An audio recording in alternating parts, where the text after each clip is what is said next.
بسم اللہ الرحمن الرحیم۔ السلام علیکم دوستو، دنیا بھر کی خبروں میں آج آپ سنیں گے، لیکن اس سے پہلے اگر ہو سکے تو لائک اور سبسکرائب کا بٹن ضرور دبا لیں۔ شکریہ۔ امریکی افواج کی جانب سے عراق اور شام میں ایران سے منسلک درجنوں اہداف کو نشانہ بنانے کے بعد دوستو، امریکہ نے تصدیق کی ہے کہ امریکہ ایران کے ساتھ جنگ نہیں چاہتا۔ امریکہ کا کہنا ہے کہ 28 جنوری کو شمال مشرقی اردن میں امریکی فوجی اڈے پر حملے کے بعد سے ایران کے ساتھ کوئی رابطہ نہیں ہے، غیر رسمی یا بالواسطہ رابطہ تک نہیں ہے۔ امریکہ نے عراق اور شام میں امریکہ کی طرف سے شروع کیے گئے حملوں کی کامیابی کا بھی دوستو اعلان کیا ہے۔ اس آپریشن میں حصہ لینے والے امریکی جنگی طیاروں نے 7 مختلف مقامات پر کل 85 اہداف کو نشانہ بنایا، ان میں 3 عراق اور 4 شام میں ہیں۔ تقریباً 35 منٹوں میں 125 سے زیادہ گائیڈڈ میزائل داغے گئے۔ امریکی فوج کے مطابق جنگی طیارے نشانہ بنائے گئے علاقوں سے نکل چکے ہیں۔ امریکہ نے ایران سے منسلک اہداف کے خلاف جوابی حملہ کرنے سے پہلے عراقی حکومت کو آگاہ کیا تھا۔ امریکی صدر جو بائیڈن کی انتظامیہ کا کہنا ہے کہ امریکہ ایران کے اندر حملے نہیں کرے گا اور اس سے باہر کے اہداف پر ہی توجہ مرکوز رکھے گا۔ امریکی حکام کئی دنوں سے آگاہ تھے کہ پہلا حملہ جمعے کی رات کو کیا جائے گا۔ نشانہ بنائے گئے مراکز میں کمانڈ کنٹرول اور جاسوسی کے مراکز اور میزائلوں اور ڈرونز کے ذخیرہ کرنے کی جگہیں شامل تھیں۔ امریکی فضائی حملوں میں 125 سے زیادہ گائیڈڈ میزائلوں کا استعمال کیا گیا۔ پاکستان تحریک انصاف کے بانی عمران خان کا کہنا ہے کہ آرمی چیف ملک کے 25 کروڑ عوام کے بارے میں سوچیں، مجھے 3 سال تک خاموش ہو کر پیچھے ہٹنے اور بنی گالہ میں بیٹھنے کی پیشکش کی گئی۔ عمران خان کا کہنا تھا کہ آرمی چیف سے مطالبہ کرتا ہوں کہ اس ملک کے 25 کروڑ عوام کے بارے میں سوچیں، یہ ملک کے مستقبل کی بات ہے، ورنہ تاریخ آپ کو معاف نہیں کرے گی۔ ان کا کہنا تھا کہ جس طرح کے یہ الیکشن کروانے جا رہے ہیں، ملک کی معیشت تباہ ہو جائے گی۔ عمران خان کا کہنا تھا کہ مجھے 3 سال تک خاموش ہو کر بنی گالہ میں بیٹھنے کے بدلے رہا اور مقدمات سے بری کرنے کی پیشکش کی گئی تھی۔ میں نے ڈیل آفر کے جواب میں وہی جواب دیا جو حقیقی آزادی کے نعرے لگانے والوں کو دینا چاہیے۔ عمران خان نے کہا کہ یہ آفر مجھے اس وقت کی گئی جب اٹک جیل میں بند تھا۔ اس پیغام سے اسٹیبلشمنٹ کی شرائط سامنے آ گئیں کہ باریاں باریاں کھیلو، پہلے تم مزے لو پھر ہم مزے لیں گے۔ ان کا کہنا تھا کہ مستحکم جمہوریت کے بغیر کسی ملک کی معیشت اوپر نہیں جاتی۔ انٹرا پارٹی انتخابات ملتوی اس لیے کیے کیونکہ ہمارے لوگ ابھی روپوش ہیں۔ عمران خان نے ایک سوال کا جواب دیتے ہوئے کہا کہ بشرا بی بی سے پوچھا تک نہیں، 6 گھنٹے بٹھایا اور پھر بنی گالہ لے گئے۔ ڈیل ہوتی تو کیا وہ چل کر جیل آتی؟ البتہ نواز شریف کے کیسز ختم کرنا ڈیل تھی۔ عمران خان کا کہنا تھا کہ صاف اور شفاف انتخابات کے علاوہ کوئی ڈیل منظور نہیں۔ بولا گیا کہ باری بعد میں دیں گے، پہلے تم اچھے بندے بن کر دکھاؤ۔ جس پر میں نے جواب دیا کہ قانون سب سے بڑا ہے۔ بشرا بی بی کو بنی گالہ کے ایک کمرے تک محدود کر دیا گیا ہے، کمرے کے شیشے بند کر کے اندھیرا کر دیا گیا۔ بنی گالہ سے تو جیل میں بہتر ہے۔ عمران خان کا مزید کہنا تھا کہ میں نے سائفر کیس میں 342 کے بیان پر دستخط نہیں کیے تو فیصلے میں کیسے لگایا؟ مطلب ہے کہ اس کو ایڈٹ کیا گیا۔ عمران خان کا کہنا تھا کہ تیسری دنیا اسی لیے بنی کہ طاقتور قانون کے اوپر ہے۔ 60 سال سے اقتدار میں بیٹھی کلاس کے سارے پیسے باہر ہیں۔ جس دن زرداری سے میں کہوں گا کہ مجھے بچا لو، وہ قیامت کا دن ہوگا۔ شہباز شریف اور باجوہ کا قریبی تعلق ہے۔ خواجہ آصف باجوہ کے سسر کے ساتھ بیٹھا رہتا تھا۔ اس کا بیان دیکھ لیں۔ باجوہ کو بتایا تھا کہ فوج میں مداخلت نہیں کروں گا۔ شیخ رشید احمد کی طرف سے شہر یار ریاض سے 3 کروڑ روپے لے کر ٹکٹ دینے کے سوال پر کچھ نہیں کہوں گا۔ ٹکٹوں کی تقسیم کے لیے رجسٹر اندر نہیں لانے دیا گیا، کیسے ٹکٹوں پر مشاورت کروں؟ عمران خان کا مزید کہنا تھا کہ میں نے مینار پاکستان جلسے میں بھی کہا تھا کہ 3 سال چپ رہنے کی تلقین ہوئی ہے۔ باجوہ نے قریشی کو بھی کہا، میں نے کہا کہ اس میں ملک کا فائدہ ہے تو میں پیچھے ہٹ جاؤں گا، اگر طاقت کے زور پر پیچھے کرنا چاہتے ہو تو پیچھے نہیں ہٹوں گا۔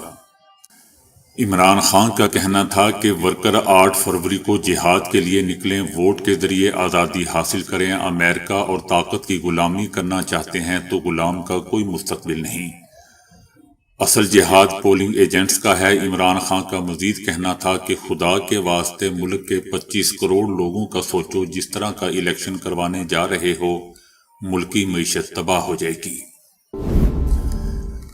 طوفان الاقصی کے بعد مشرق وسطی میں پیدا ہونے والی صورتحال پر پاکستان کی معروف اخبار روزنامہ جنگ نے اپنی ایک رپورٹ مرتب کی ہے، جس میں کہا گیا ہے کہ یمن میں ایرانی حمایت یافتہ حوثی جنگجوؤں پر امریکہ کے حالیہ فضائی حملے ظاہر کرتے ہیں کہ امریکہ کی سرپرستی میں مغربی ممالک بالخصوص امریکہ مشرق وسطی میں اپنی پالیسیوں میں کامیاب نہیں ہو سکا۔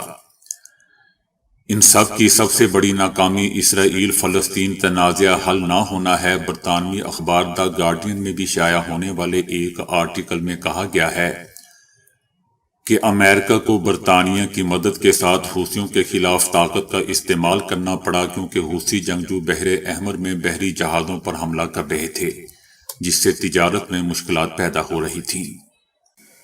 ان دونوں اخباروں کا کہنا ہے کہ حوثیوں کا بدستور حملے کرنا اور مزید حملوں کے لیے عزم کا اظہار ثابت کرتا ہے کہ امریکہ سیاسی طاقت کھو رہا ہے، اس کی سفارتکاری ٹھیک کام نہیں کر رہی اور امریکہ کی بالادستی کا احترام نہیں کیا جا رہا۔ یہ تمام تر صورتحال ایک حقیقت واضح کرتی ہے کہ مشرق وسطی میں سب سے زیادہ با اثر طاقت اب امریکہ، مصر، سعودی عرب یا اسرائیل نہیں رہے، بلکہ حوثی جنگجوؤں کا حامی ملک ایران مشرق وسطی میں سب سے بڑی طاقت بن کر ابھرا ہے۔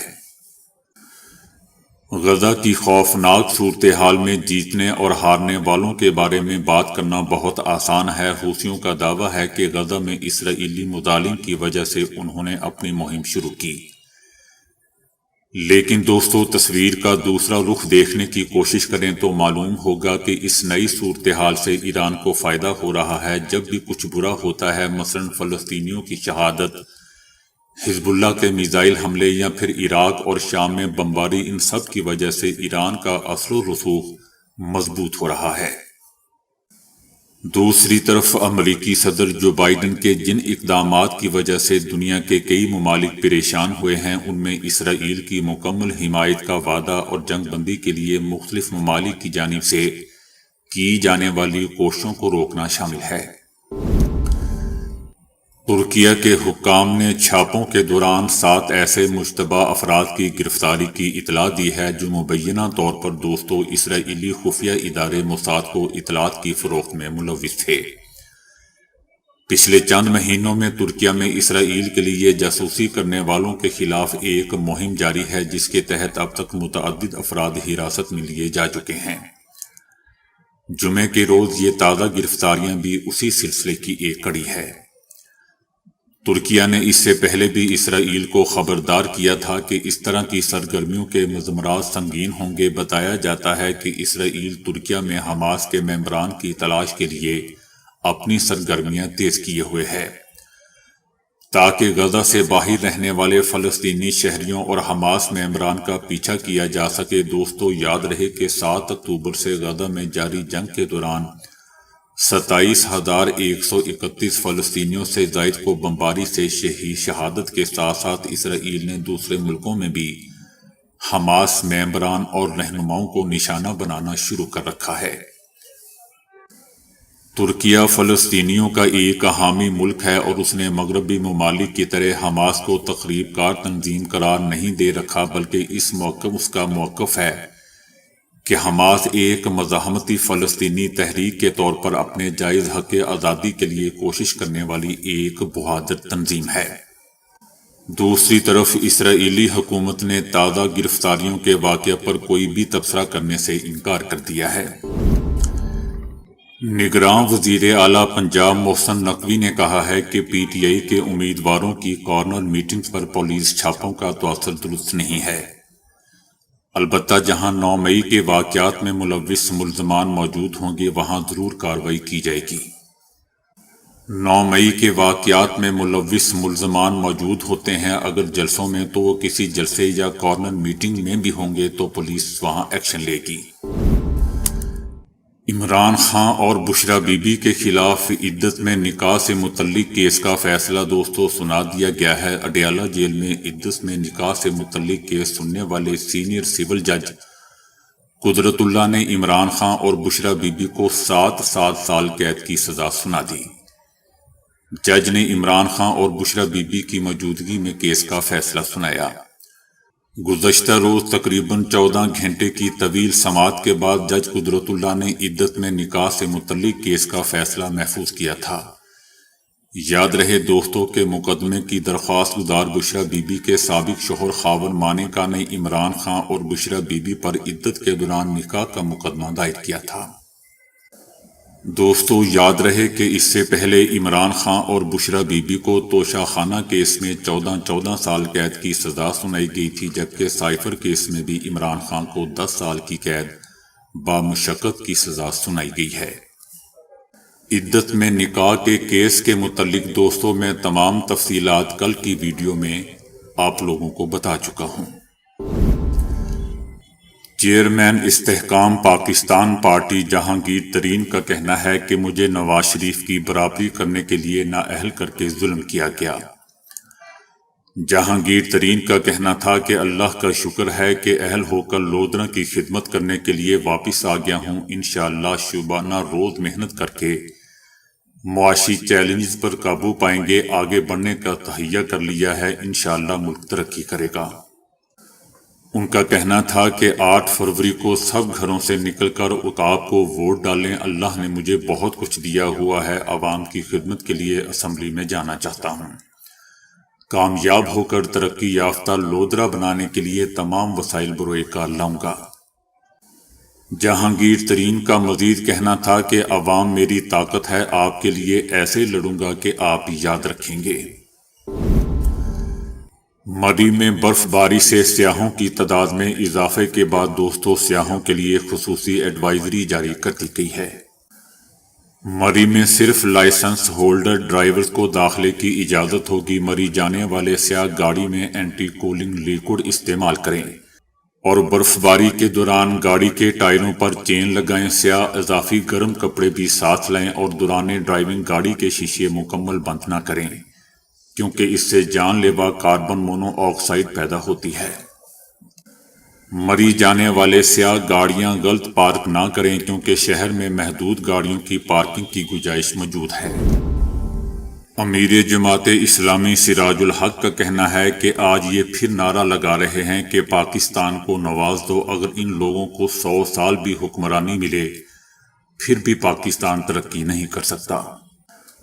ان کا کہنا تھا کہ نون لیگ اور پیپلز پارٹی نے اس ملک کو تباہ کیا، قوم نے فیصلہ دینا ہے کہ کیا پاکستان کلین ہونا چاہے گا۔ ان کا کہنا تھا کہ ملک سے انگریز کا نظام نکالنا اور قرآن کا نظام چاہتے ہیں، ہر نوجوان کو روزگار ملے گا، ملک کی معیشت بہتر ہوگی اور ہم کشمیر کو ہر صورت میں آزاد کروائیں گے۔ جماعت اسلامی کے امیر سراج الحق کا کہنا تھا کہ جماعت اسلامی اقتدار میں آ کر ڈاکٹر عافیہ کو واپس لائے گی، فلسطینی ہمارے انتظار میں ہیں۔ پاکستان تحریک انصاف کے رہنما مونس الہی نے کہا ہے کہ وہ کل صبح ہی وطن واپس آنے کو تیار ہیں، لیکن انہیں اتنی گارنٹی دی جائے کہ انہیں غائب نہیں کیا جائے گا۔ مونس الہی کا کہنا تھا کہ حلقے کی سیاست کرنے والے سیاستدان ان تمام معاملات سے واقف ہوتے ہیں، نیب، اینٹی کرپشن، ایف آئی یا پولیس کا کوئی مسئلہ نہیں، مجھے صرف اتنی گارنٹی چاہیے کہ مجھے ویزیبل رکھا جائے گا۔ ان کا کہنا تھا کہ مسئلہ گرفتاری کا نہیں ہے، جب 2011 میں ملک سے باہر تھا تب مجھ پر کیس بنا، میں نے واپس آ کر گرفتاری دی اور عدالت سے بری ہوا، مسئلہ یہ ہے کہ یہاں لوگوں کو غائب کر دیا جاتا ہے۔ جب مونس الہی سے پوچھا گیا کہ انہیں کس کی گارنٹی چاہیے، جس کے جواب میں ان کا کہنا تھا کہ جو گارنٹی دینے والے ہیں انہی کی گارنٹی چاہیے۔ مونس الہی کا کہنا تھا کہ خواہش ہے کہ چودھری شجاعت اور پرویز الہی کے درمیان معاملات ٹھیک ہو جائیں۔ دوستو، یاد رہے کہ پاکستان تحریک انصاف کے مونس الہی اس وقت بارسلونا میں مقیم ہیں۔ بلاول بھٹو زرداری نے جماعت اسلامی کو آڑے ہاتھوں لیتے ہوئے کہا ہے کہ جماعت اسلامی کو معلوم ہے کہ عامر نہیں آیا تو کوئی چانس نہیں کہ وہ حکومت میں بیٹھ سکیں۔ بلاول بھٹو کا کہنا تھا کہ جس طرح جماعت اسلامی نے ضیاء الحق کا ساتھ دیا، آج تک عوام نے ان کی یہ غلطی معاف نہیں کی۔ بلاول بھٹو کا کہنا تھا کہ لوڈ شیڈنگ کے خاتمے کا دعویٰ کیا جاتا ہے، لیکن ہمارے یہاں تو نہ 2013 میں لوڈ شیڈنگ ختم ہوئی اور نہ اب ہوئی ہے۔ غزہ میں اسرائیلی جنگ شروع ہونے سے مسلسل مشرق وسطیٰ کے دورے پر رہنے والے امریکی وزیر خارجہ اینٹونی بلنکن 5ویں بار اسرائیل سمیت مشرق وسطیٰ کے مختلف ملکوں کے دورے پر پہنچ رہے ہیں۔ ان کا یہ دورہ 4 سے 8 فروری تک جاری رہے گا۔ جو بائیڈن انتظامیہ اس امر سے تسلسل کے ساتھ انکاری ہے کہ غزہ میں جنگ بندی کی جائے، کیونکہ امریکہ اس بارے میں یکسو ہے کہ جنگ بندی حماس کی فتح کا سبب بنے گی۔ دوستو، یاد رہے کہ اینٹونی بلنکن اسرائیل کے علاوہ اردن، سعودی عرب اور قطر بھی جانے کا ارادہ رکھتے ہیں۔ اقوام متحدہ نے اپنی ایک رپورٹ میں کہا ہے کہ غزہ کی پٹی میں 4 مہینے پر محیط جنگ کے دوران کم از کم 17,000 بچے والدین سے جدا یا بالکل تنہا رہ گئے ہیں، اور ہر ایک کے پاس غم کی دل دہلا دینے والی داستاں ہے۔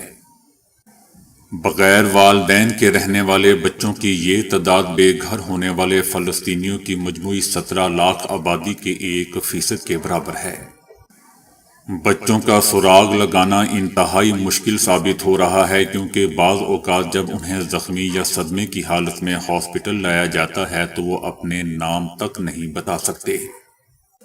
غزہ میں خوراک، پانی یا محفوظ مقام کی کمی کی وجہ سے خاندان خود پریشان ہے۔ انہیں فوری طور پر دوسرے بچے کی دیکھ بھال کرنے کے لیے چیلنجز کا سامنا ہے، کیونکہ وہ خود اپنے بچوں اور خاندان کی ضروریات پوری کرنے کے لیے برسرے پیکار ہیں۔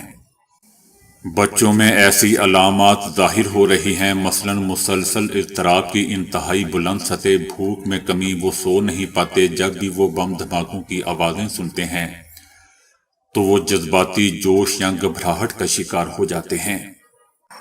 اقوام متحدہ کا کہنا ہے کہ حالیہ تنازعہ شروع ہونے سے پہلے غزہ کی پٹی میں 5 لاکھ سے زیادہ بچوں کو ذہنی صحت اور نفسیاتی معاشرتی مدد کی ضرورت تھی، لیکن اب ادارے کا خیال ہے کہ تقریباً تمام یعنی 1 ملین سے زیادہ بچوں کو اس طرح کی مدد کی ضرورت ہے۔ اقوام متحدہ کا کہنا ہے کہ بچوں کا اس تنازعہ یا جنگ سے کوئی تعلق نہیں ہے، اس کے باوجود وہ ایسے مصائب کا شکار ہیں جن کا کبھی کسی بچے کو سامنا نہیں ہونا چاہیے۔ یورپی ہارٹ جرنل میں دنیا کے ممتاز سائنسدانوں کا ایک خط شائع ہوا ہے، جس میں زور دے کر کہا گیا ہے کہ اب عمل کا وقت آ چکا ہے۔ ہر قسم کی آلودگی بشمول فضائی آلودگی کو کم کیا جائے تاکہ لوگوں کے دلوں کو صحت مند رکھا جائے۔ جرمنی، فرانس، یورپ، برطانیہ اور دیگر ممالک کے سائنسدانوں نے اپنی رپورٹ میں ناقابل تردید شواہد پیش کیے ہیں اور کہا ہے کہ شور اور فضائی آلودگی پوری دنیا میں ہر جگہ موجود ہے اور دل کے لیے انتہائی مضر ہے، جسے نظر انداز نہیں کیا جا سکتا۔ اس سے قبل تحقیقات بتاتی ہیں کہ پوری دنیا میں فضائی آلودگی قبل از وقت 90 لاکھ اموات کی وجہ بن رہی ہے۔ اس وقت دنیا کی 90% آبادی عالمی ادارہ صحت WHO کے مطابق ماحولیاتی آلودگی میں رہ رہی ہے۔ اگر اسے قابو کر لیا جائے تو صرف یورپ میں ہی ہر سال 4 سے 5 لاکھ افراد کو مرنے سے بچایا جا سکتا ہے۔ تاہم ترقی پذیر اور غریب ممالک میں فضائی آلودگی نہایت ہی گھمبیر اور تباہ کن ہے۔ اب یہ بات بھی ثابت ہو چکی ہے کہ گندی ہوا میں سانس لینا شوگر، فالج اور دیگر امراض کو بھی بڑھاتا ہے۔ اس ضمن میں سب سے بڑی ذمہ داری حکمرانوں پر عائد ہوتی ہے کہ وہ ہر ممکن طور پر قوانین کو سخت بنائیں تاکہ فضا میں آلودگی کی شرح کو کم کیا جا سکے۔ اگر اس وقت برقی کاروں کو لایا جائے تب بھی بہت کم فرق ہوگا، کیونکہ بڑی سواریاں پیٹرول اور ڈیزل پر ہی چل رہی ہیں۔ برطانیہ میں ایک 35 سالہ 4 بچوں کی ماں نے اپنی جان لے لی اور اس افسوسناک اقدام سے قبل گھر کی دیوار پر ایسا لفظ لکھ گئی کہ ہر پڑھنے سننے والے کی شاید آنکھ نم ہو جائے۔ خاتون کا نام کترینہ فلر بتایا گیا ہے، جس نے اپنے خاوند کے ساتھ جھگڑے کے بعد یہ انتہائی قدم اٹھایا اور جاتے ہوئے کمرے کی دیوار پر لفظ سوری لکھ گئی۔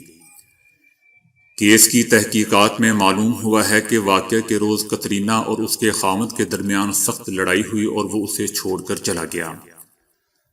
اس کے جانے کے کچھ دیر بعد کترینہ نے اسے فون کیا اور کہا کہ اگر وہ واپس نہ آیا تو وہ کوئی غلط قدم اٹھا لے گی۔ جب خاوند پر دھمکی کا کوئی اثر نہ ہوا تو کترینہ نے اس پر عمل درآمد کرتے ہوئے یہ قدم اٹھا لیا اور دیوار پر جاتے جاتے سوری لکھ گئی۔ تو دوستو، ابھی کے لیے اتنا ہی۔ ویڈیو کو لائک اور شیئر کرنے کا بہت بہت شکریہ۔